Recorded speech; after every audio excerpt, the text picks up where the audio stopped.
Hello and welcome to the Pluribus Unum's Fireside Chats. Not as good as FDR's, but hey, there's something. Now today, the main subject of this video is going to be presidential assassinations. Not explicitly a political topic, more of a historical topic, but this is... I would rather talk about this one because I kind of promised it in my last episode. I don't want to fail on multiple promises. But before we go into that, let's go into some of the news stories. The first one being Chelsea Manning safe after concerning Twitter post. Now, for those who don't know who Chelsea Manning is an individual who leaked information to WikiLeaks about the U.S. government doing a lot of torture and stuff during Guantanamo Bay. But at that time, she was originally Bradley Manning. And then just like with how they treated Edward Snowden, she was called a traitor and thrown in prison. During her time in prison, she started gender transition and had multiple suicide attempts. This happens to be another one.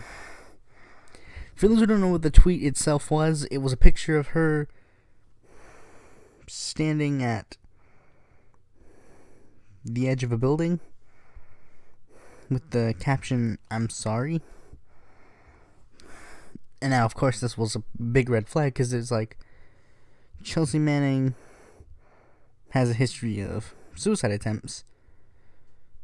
So a lot of people, such as myself, were really concerned because Chelsea Manning did a lot of good for humanity. We don't want her to cut her life too soon.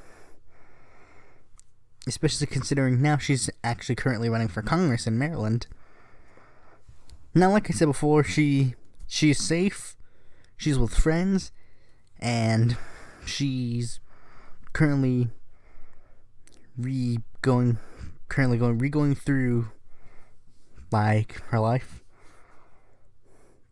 And overall, I hope Chelsea Manning is doing well because she did a good thing. Leaking the information was a good thing. And also, I want to take this time a little bit to address folks like Ben Shapiro, who are kind of taking Chelsea Manning and shitting on her. Like, for example, Ben Shapiro stated, like, because I believe that Chelsea Manning is a traitor, and the only reason she was really out of jail because she's transgender. It's like, Ben, this is the government overstepping its boundaries, torturing individuals. Shouldn't you be against this? But whatever. Now I don't want to get Ben Shapiro to respond to this video and be like, having 10 videos like, Ben Shapiro owns stupid Mexican liberal. So moving on to a less tragic story. I'm actually kind of tearing up at the moment because again, I hope Chelsea Manning's doing well. Chelsea, if you're out there listening, just know, love you. So anyways, onto a more kind of serious note. That is not like tragic serious. Party chairman Tom Perez faces criticism inside DNC for endorsing Andrew Cuomo. Now, Tom Perez isn't the only individual recently to endorse Andrew Cuomo. There's also Joe Biden and Hillary Clinton who have recently endorsed Andrew Cuomo. Now, Hillary Clinton and Joe Biden endorsing Cuomo, that's fine. I mean, there are a lot of criticisms for Hillary Clinton endorsing Cuomo, especially considering one person actually said, like, women who don't help other women go to hell. And then Hillary Clinton's just like, yes. And now she's endorsing Andrew Cuomo over Cynthia Nixon, a progressive individual who is currently living in New York and running for New York governor. But Tom Perez especially has a lot of issues because in the DNC charter, it explicitly says that he's not supposed to endorse individuals. He's not supposed to endorse candidates because you can't. Because he's supposed to be like the uniter of the party. He can't pick one side. That's just not how it works. And many people, including Mike, the Humanist Report guy, has even made a petition to get Tom Perez to resign from the DNC head. This isn't going to be the first time that a DNC head is clearly showing favoritism, as we remember from Debbie Wasserman Schultz. I mean, DNC heads have to be really better at hiding their clearly obvious favorites. They have to be better at hiding that. I supported Keith Ellison as the DNC chair anyways. They like the DNC is like just corrupt in its major level. It's just corrupt in its core. If I could just wave a magic wand, the DNC and the Democratic Party would be no more. Now you might be saying, what about the progressive Democrats? Well, they just moved to a new party. They just did something. But you know, they got a lot of other parties for them to choose. Okay, now this one isn't explicitly a story per se. I mean, it is a story, but I don't have an article to back up the story. It's more just me rebutting a story. Now, there's been a lot of controversy surrounding Jill Stein and what she's been doing with her campaign, because we may remember that she and another individual have, by the name of Rocky De La Fuente, they organized recounts. Jill Stein raised around $7 million for a recount. Now, in an effort to smear her, people have recently been making articles, and even David Pakman of the David Pakman Show have been like saying, you know, Jill Stein, where'd the money go? Where'd the money go? Where's the money? I'm so glad you asked, because Jill Stein has made multiple posts explaining where all the money went.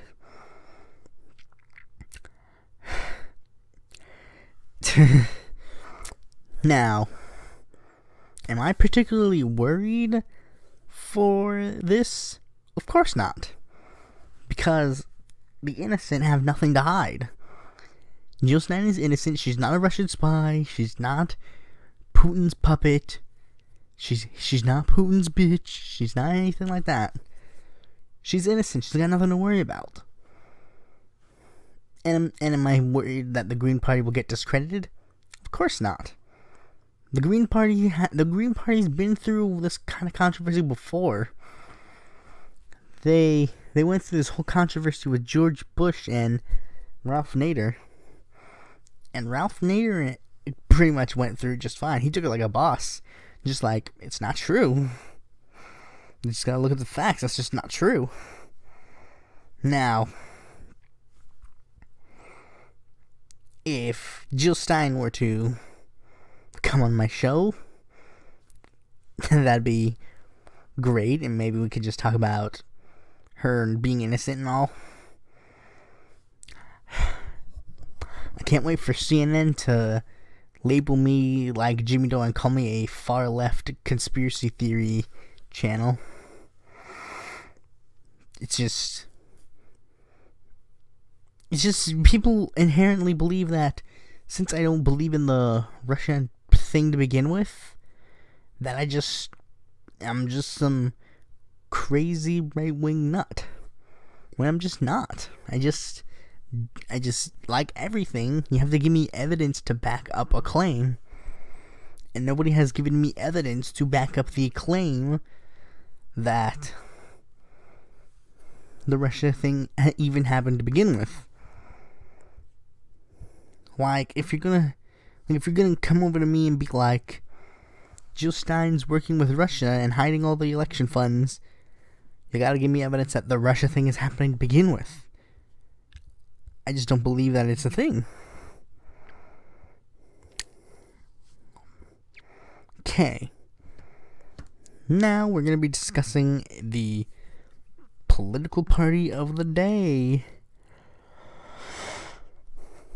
Now, the political party of the day is the Objectivist Party. I chose this particular political party for no reason whatsoever. I just chose it because it's a small enough political party that I would never cover it in a main series video. The Objectivist Party is a political party in the U.S. that seeks to promote Ayn Rand's philosophy of objectivism to the political realm. The party was formed by Tom Stevens, and it was founded on February 2nd, 2008. And it was chosen to coincide with the date of Ayn Rand's birth. Its ideology that it espouses is individualism, laissez-faire objectivism, and right libertarianism. The party has not really received any endorsements from any Ayn Rand-related individuals or Ayn Rand-related organizations. It doesn't explicitly have any, it has,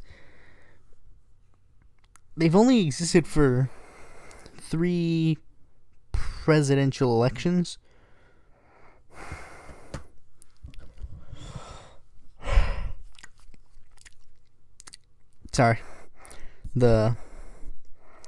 In 2008, the nominees for president and vice president were Tom Stevens and Alden Link, respectively. They were delegates of the Libertarian Party National Convention, and they were listed on the ballot in 2 states and received a total of 755 votes.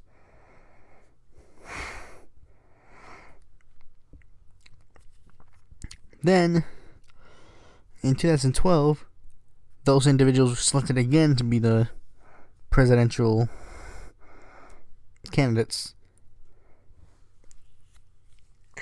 They were only on the ballot in the same 2 states, but they were also on write-in access in Alabama, Iowa, New Hampshire, New Jersey, Oregon, Vermont, and Wyoming. They received a lot more votes, with 4,091 votes.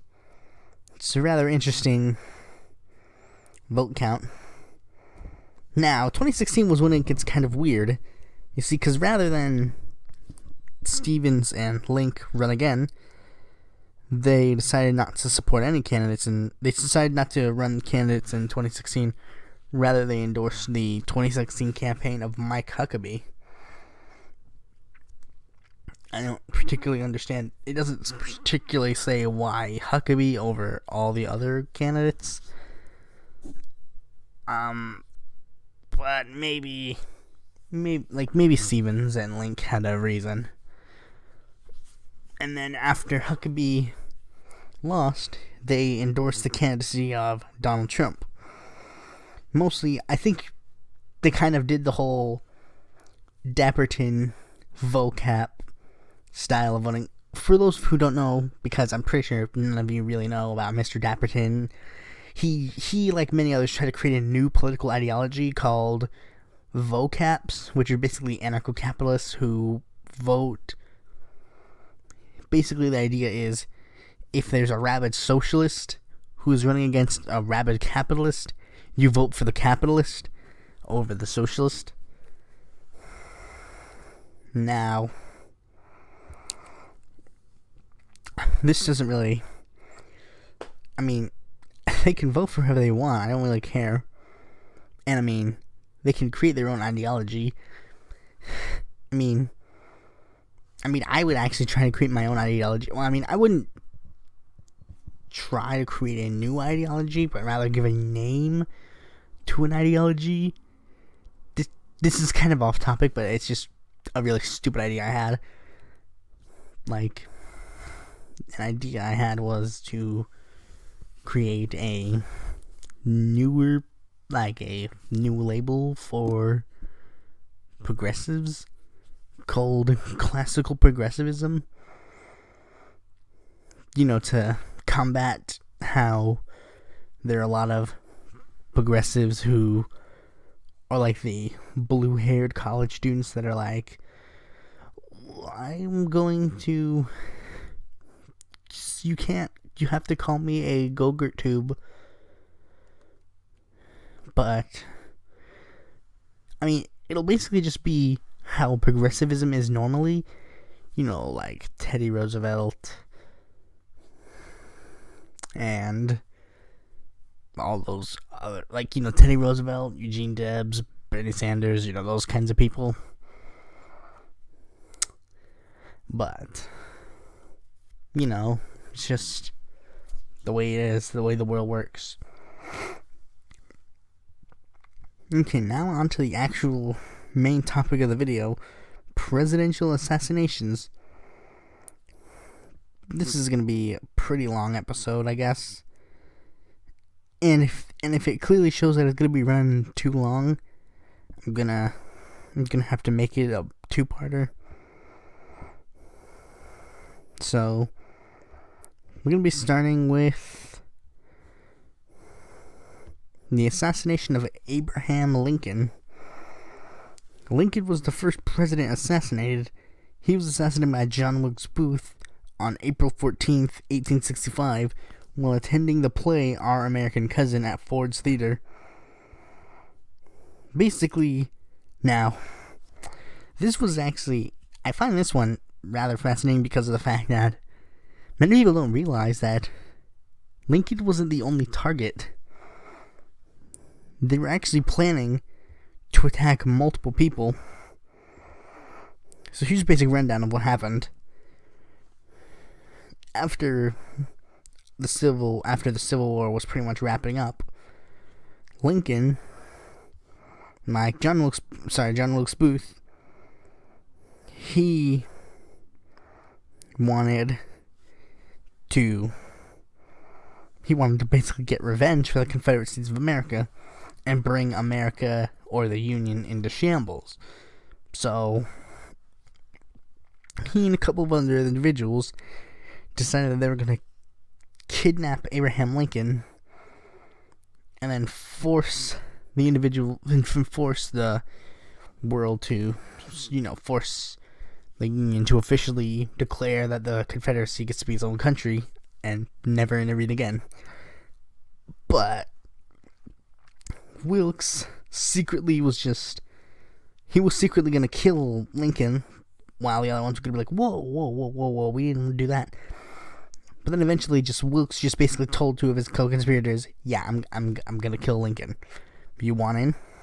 And they said, okay, what do you want us to do? So basically, here's what they were going to do. Booth was going to...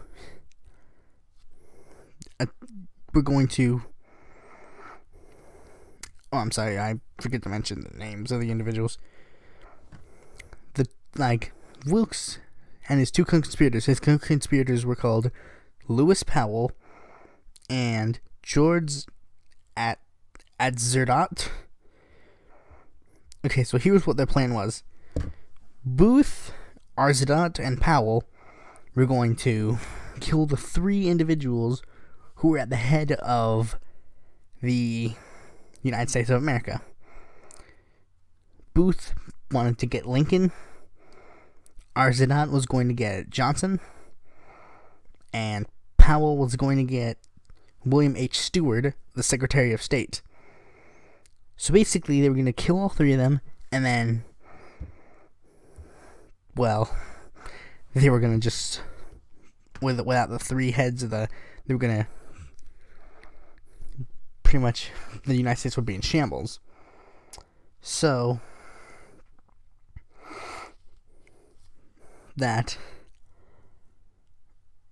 here's what happened. this is actually kind of funny. Okay, so we all know what happened with Wilkes Booth. We know what happened to Wilkes Booth. Booth just had the balls and did it. Shot Lincoln, stabbed Henry Rathbone, said the famous line, "Sic semper tyrannis," or "end to tyranny."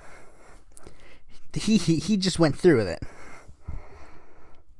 Powell had this whole thing where he had to just plow through all of the family members of William H. Stewart to get to him, and he nearly killed him, but he just missed. He just missed any vital organs. Now,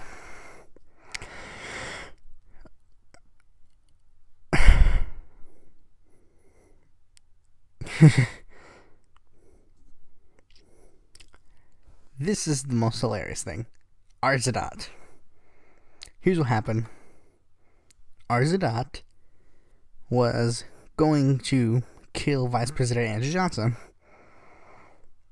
He basically he went to the Kirkwood House Hotel, and Arzadat was going to he had the plan of going to the room on top of him, and then he was going to go to Johnson's room at 10:15 p.m. and just go, "President Johnson? Yes. Done. No more President Johnson. Well, Vice President Johnson."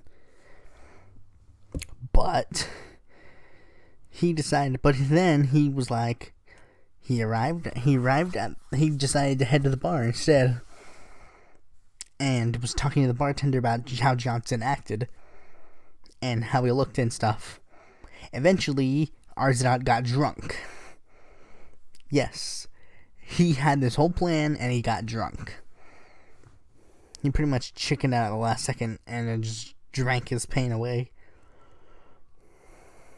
However, Booth had left a note earlier that day on Johnson's door. The note said, "I don't wish to disturb you on your home." Now, what happened? That note actually is a rather interesting thing, because there's a lot of conspiracies on what does that note mean. Now, the first conspiracy theory about that note is that Booth was trying to figure out, is Johnson actually here? Is Andrew Johnson actually home? Is he in this hotel? And the second one is that he basically knew that Arzadat was not gonna do it. He just knew Arzadat wasn't gonna go through with it.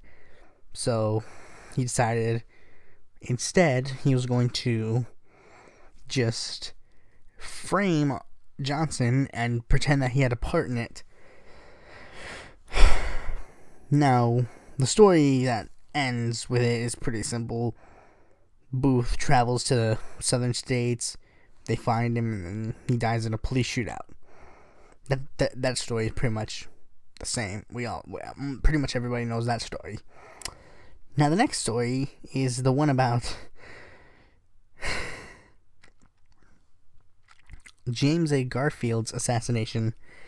James Garfield's assassination is the one I feel is the most interesting. One of the most interesting, because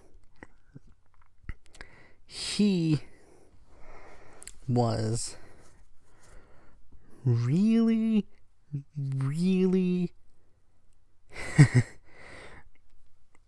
okay, so here's basically what happened. There was a man named Charles J. Giatu.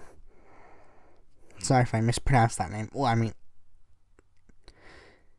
he's not gonna hear me. He's dead. So, anyways, Charles J. Giatu was an individual who was a loyal Republican. So he was just loyal. He was just your average loyal Republican. He was so adamantly like that. The 1880 presidential election was rolling around. The Republican primaries were like a big thing, and he decided that he was going to show support for his favorite candidate and write a good, impactful speech. A speech that made everybody love his presidential candidate, President Grant. Oh, wait, you expected me to say Garfield? Oops. It's because he actually supported Grant at the beginning of the election. And then after Grant dropped out of the race and Garfield became the nominee, Gyatt was like, oh, did I say I was supporting Grant? What I meant to say was my speech is about President Garfield. And then since he even passed out his speech at the Republican National Convention, now he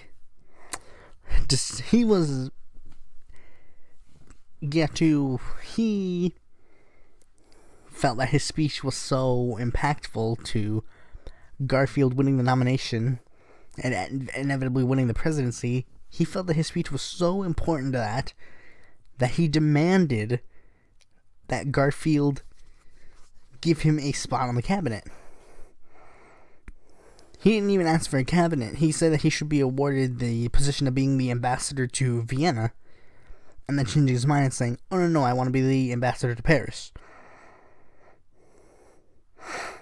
Now, he was one of many people who were calling James Garfield up to have a job.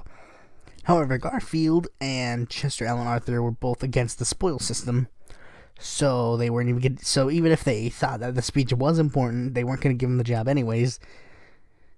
He was pretty much he pretty much kept calling them back like, I want to be in your office, I want to be in your office, I want to be in your office. But then James G. Blaine inevitably had to tell him, dude, leave us alone. Now,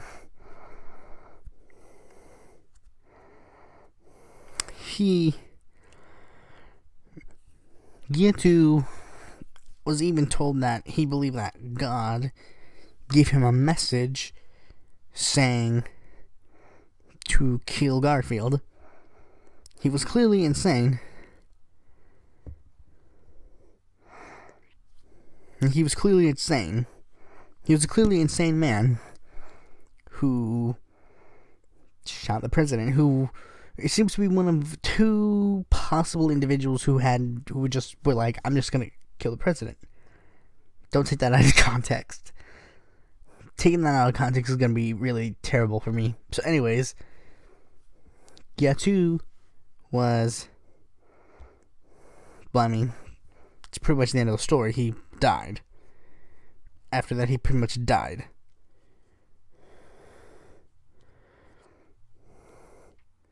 He was hanged.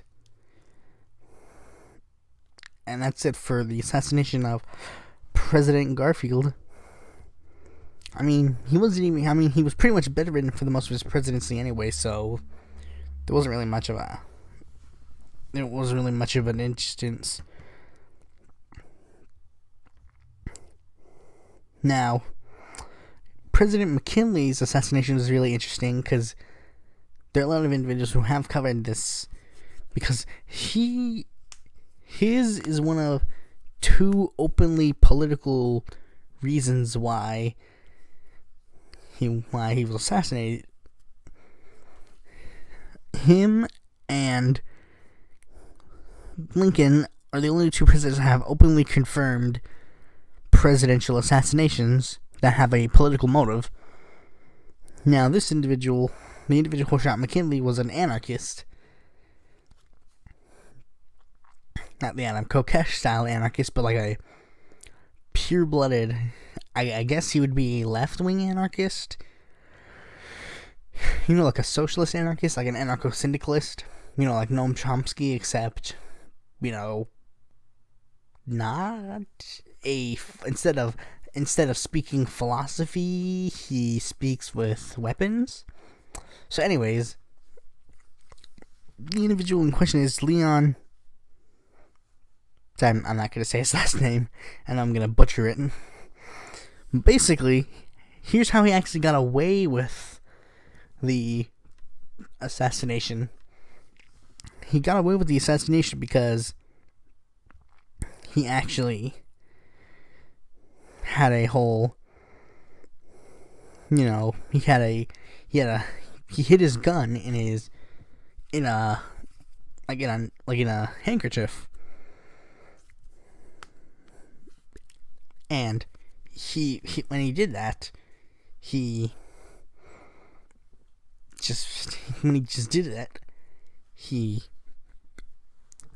decided. Sorry, I'm stumbling on my words.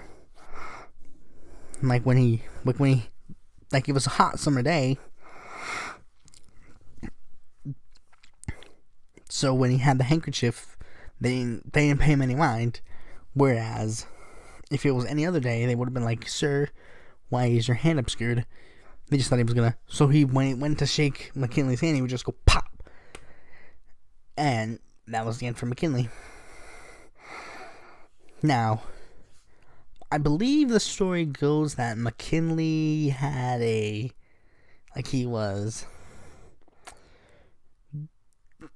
I believe the story goes that he looked like he was recovering, because it was like, oh, he was just shot and he was just fine.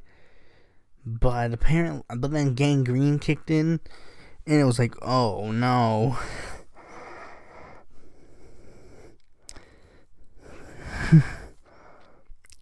It's a relatively interesting assassination for those who don't know. I'd suggest there are more videos on the internet about each of these presidential assassinations that probably go into a lot more detail than I will, because I don't know why. Now,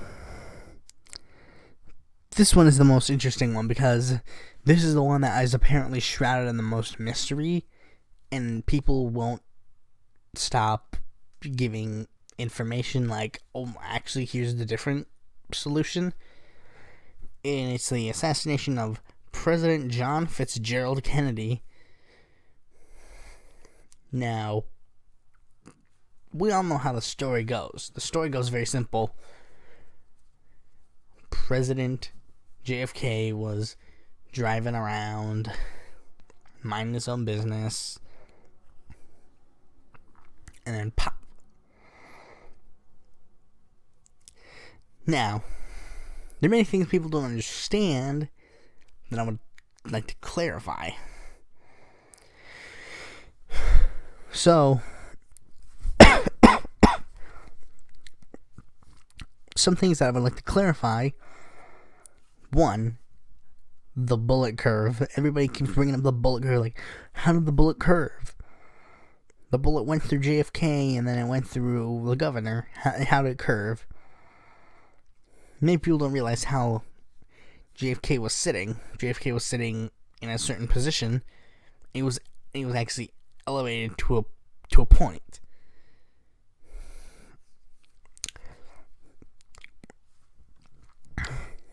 So, JFK. And another thing people fail to realize is how the bullets went in. For example, here's how it went. Pop. No, didn't go in. Pop. No, wait. I messed up. The first bullet went in, then the second bullet missed, and then the third bullet was the fatal blow. That's how the... Now, I actually had my own misunderstandings about the bullet itself. Like, for example, I always thought the bullet went in the front of JFK's head. But I guess just growing up and learning how bullets work actually made me realize that no, the bullet went from behind his head, because enter holes are different than exit holes. And I just went like, and another thing I didn't know at the time, was that LBJ was there. Like, LBJ was there, just waving around, minding his own business, and then all of a sudden he got tackled on the bottom of his limousine, just like, if you're a vice president, and you all of a sudden get tackled, you know something's up. You know there's something wrong. Like, you know there's something individually incorrect. Now,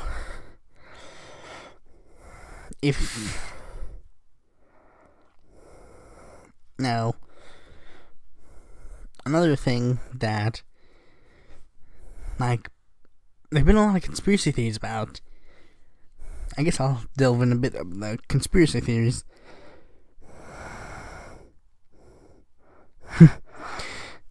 These individuals have kind of, well, I mean, there's really not much to say. A lot of the conspiracy theories just seem to be, well, factually incorrect. Like, I have a, not to name names, but there have been a lot of individuals who have just, like, there are a lot of there are conspiracy theories that the bullet is made of ice, conspiracy theories that George H.W. Bush killed him, conspiracy theories that LBJ killed him, conspiracy theories that just don't make sense. The story of Lee Harvey Oswald losing it and then shooting the president makes a whole lot more sense.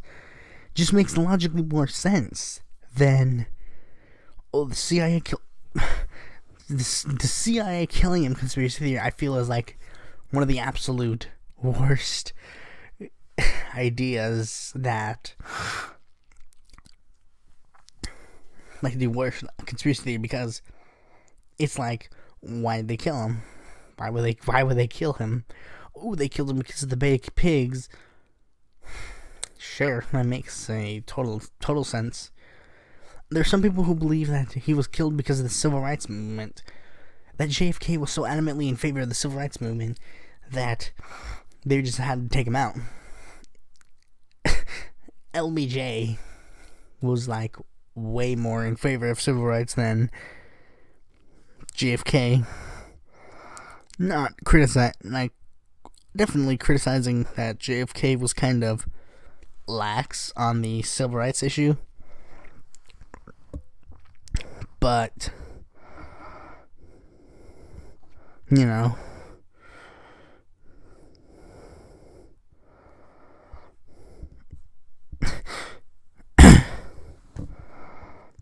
let me see. I guess there's really not much to say in that regard.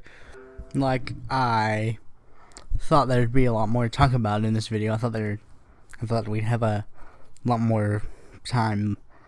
I did a poll that said, like, are you guys okay with a 30-minute episode? And as far as I can tell, the only response is yeah. So I'm not gonna force myself to make a longer video. Like, I honestly thought I had a lot more to say about the presidential assassinations, but I guess I didn't.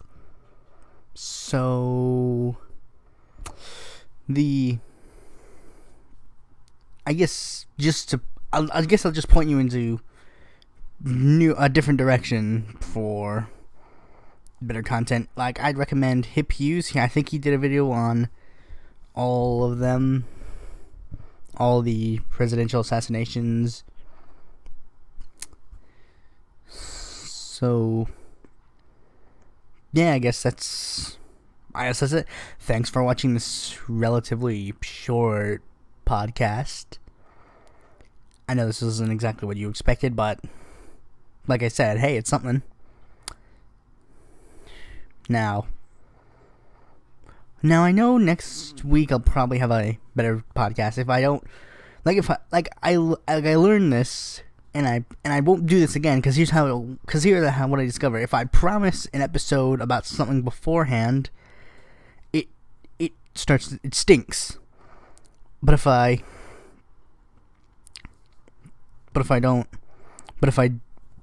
don't promise a certain kind of episode, it'll be just fine. So, never gonna promise an episode like that ever again. See you next episode.